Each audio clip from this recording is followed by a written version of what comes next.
Alguns meses depois, logo após o despertar de Denraga, a Rotcons entrou em uma grande crise. Com a criação de um kaiju que absorve energia elétrica, a cidade começa a entrar em uma pane. Eletricidade falta e blackouts frequentemente. E a Rotcons havia disfarçado a criação do Denraga para não receber a culpa por todos os danos causados. Mas desde seu despertar, toda a cidade estava entrando em um pane elétrico e sem energia. Logo, uma crise na qual o Estado não conseguiria mais financiar por ter de lidar com toda a crise do resto da cidade. Então a Rotcons estava bem perto de falir. Eles poderiam não receber a culpa de causar todas aquelas quedas de energia, mas teriam que fechar as portas de qualquer jeito. Mas, infelizmente ou felizmente, depende do ponto de vista, a Rotcons não iria aceitar sua queda e, novamente, aderiu ao uso dos cristais ancestrais para consertar os estragos causados e fazer suas ações subirem ao mesmo tempo. Bom, se o Denraga era uma criatura que absorvia energia elétrica, por que não criar uma criatura semelhante? Mas ela seria usada como uma fonte de energia elétrica, distribuindo íons potentes o suficientes para alimentar o gerador de energia da cidade toda de uma vez, e consequentemente, levando todo o lucro pela criação. E foi assim que eles criaram a Caída, uma versão menor e menos instável que Denraga, forte o suficiente para alimentar toda a rede de energia da cidade, porém estável o suficiente para poder ser contida, e tudo parecia dar certo, ou quase.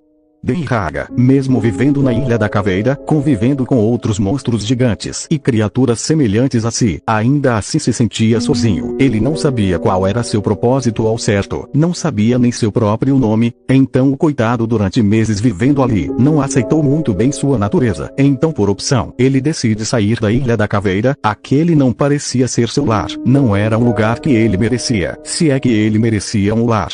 Mas saindo da Ilha da Caveira, ele encontra-se igualmente perdido à deriva no mar. Tipo, qual é o melhor lugar para um monstro como ele? No mar, não tinha muita opção para ele. Quando depois de um tempo, nadando em círculos e sem rumo, ele sentiu uma energia familiar, era a mesma energia que ele sentia em seu despertar, porém menor, e via do mesmo lugar de sua criação, Washington DC.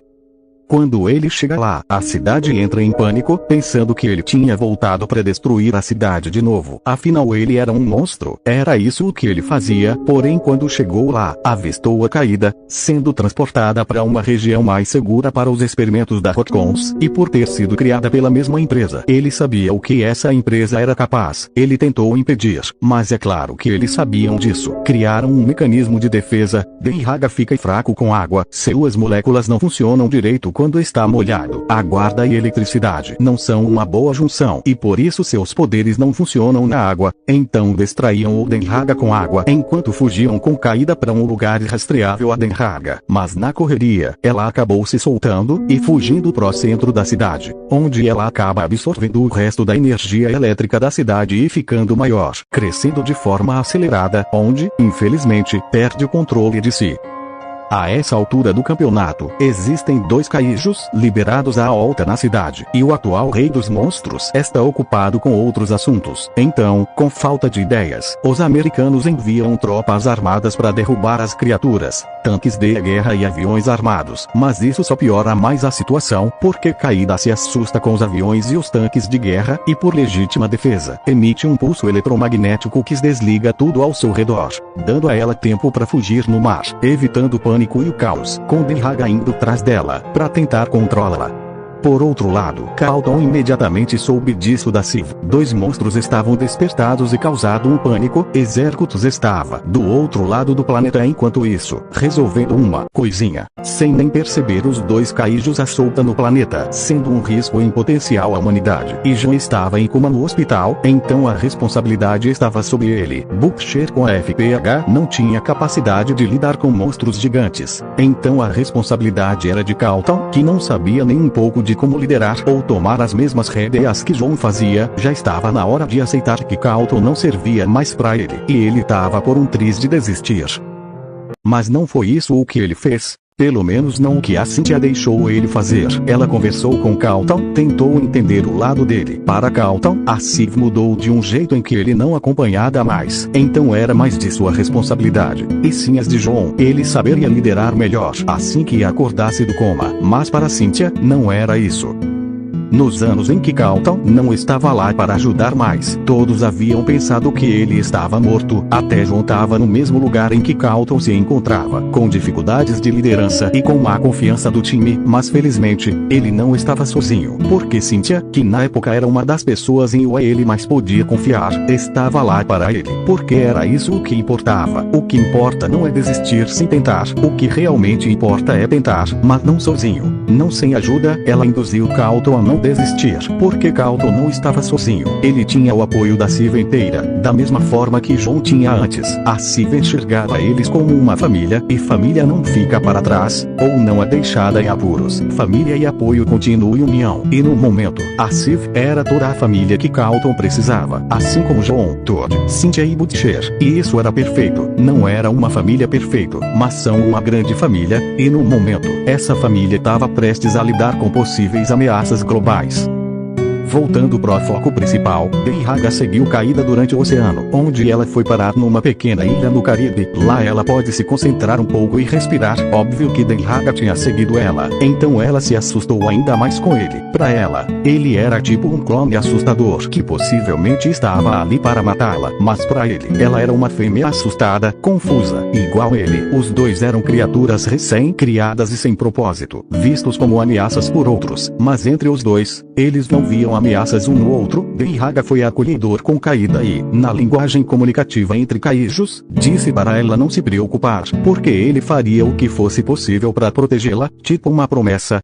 Foram então que as tropas marítimas apareceram por lá, ameaçando os dois. Os navios atiravam mísseis pequenos e os aviões disparavam torpedos. Claro que isso não era forte o suficiente para derrubar os dois caijos, mas foi o suficiente para irritá-los. E Denhaga, percebendo que Caída estava com medo, decidiu por impulso dar um fim nisso. Por instinto, começou a proteger ela usando seus poderes contra a marinha, disparando raios iônicos de sua boca. Ele acertava com precisão nos aviões, cuspia fogo iminente de sua boca para acertar os barcos, incendiando-os em mar, e das barbatanas de suas costas saía um pulso eletromagnético, desligando tudo que era de eletricidade por perto, para que os barcos e aviões restantes não funcionassem para atacá-los. E enfurecido pela interrupção, soltou seu rugido de vitória para que todos ouçam.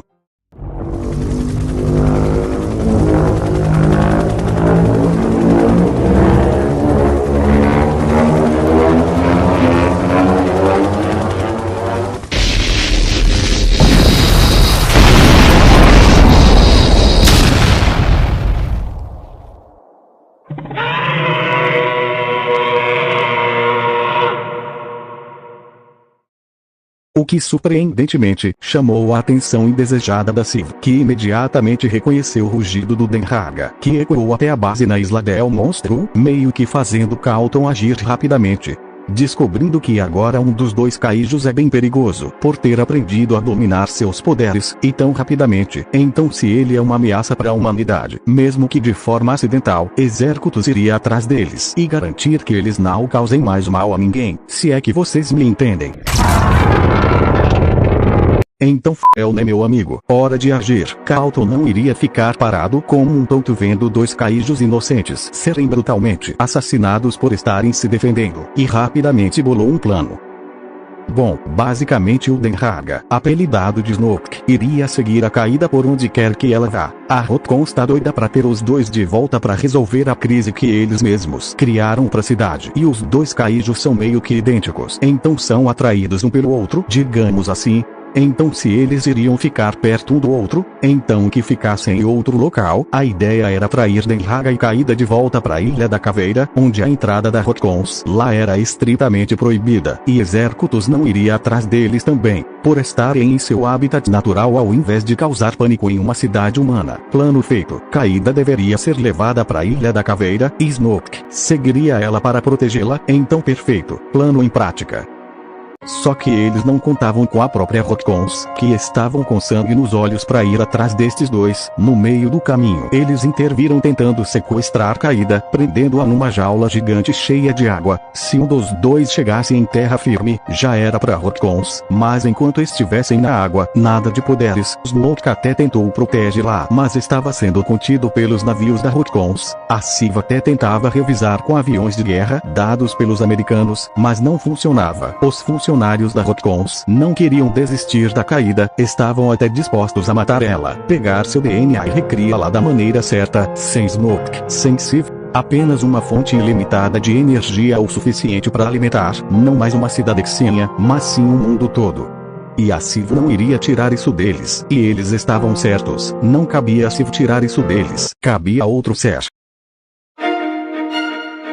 O próprio Exercutus, que emergiu do oceano como Apoy, é diferente de Smoke. Exercutus sabia muito bem usar seus poderes na água, e com seu sopro atômico, destruiu os barcos da Rotcons, libertou Kaida e expulsou o resto dos funcionários da Ilha da Caveira. A verdade é que Exercutus sempre soube que nenhum kaiju é uma ameaça de verdade. A grande maioria nem faz o que faz por mal. Smoke e Kaida são parte destes que não fazem mal a ninguém. Ele estava disposto a perdoá-los e deixá-los viver em paz na ilha. Um ato visto como respeito mútuo entre eles. E os dois partiram para a ilha, não só como dois kaijus gigantes, mas dois parceiros. Porque depois de tudo isso, Smoke havia finalmente encontrado seu propósito. Um motivo para continuar fazendo o que faz. Seu propósito era cuidar de Kaida, não como um pai, mas como seu parceiro. O relacionamento duradouro entre os dois, macho e fêmea unidos. E pela primeira vez, Smoke não se sentia mais sozinho. Essa sensação foi tão boa e revigorante, que fez o coração de Exercutus derreter por dentro, mas infelizmente para ele, não havia mais alguém na qual ele pudesse fazer o mesmo. Pelo menos não ainda. No dia seguinte, logo após todos estes ocorridos, John havia finalmente acordado do coma. Não estava completamente curado ao ponto de conseguir andar ou se levantar da cama, mas estava consciente o suficiente para saber que todos de sua família estavam presentes lá. Cynthia como sua esposa, Carlton como seu mentor, Butcher como um amigo, surpreendentemente Trad como um aliado em potencial e Todd como um companheiro. Todos os seus principais membros da Siva estavam lá para ele. Eram sua família, eram tudo que ele precisava. E assim como Carlton, John sabia que não importa o que ele faça ou como ele agia, ele ainda teria o apoio contínuo de sua família, que estaria sempre lá para o que dele viesse.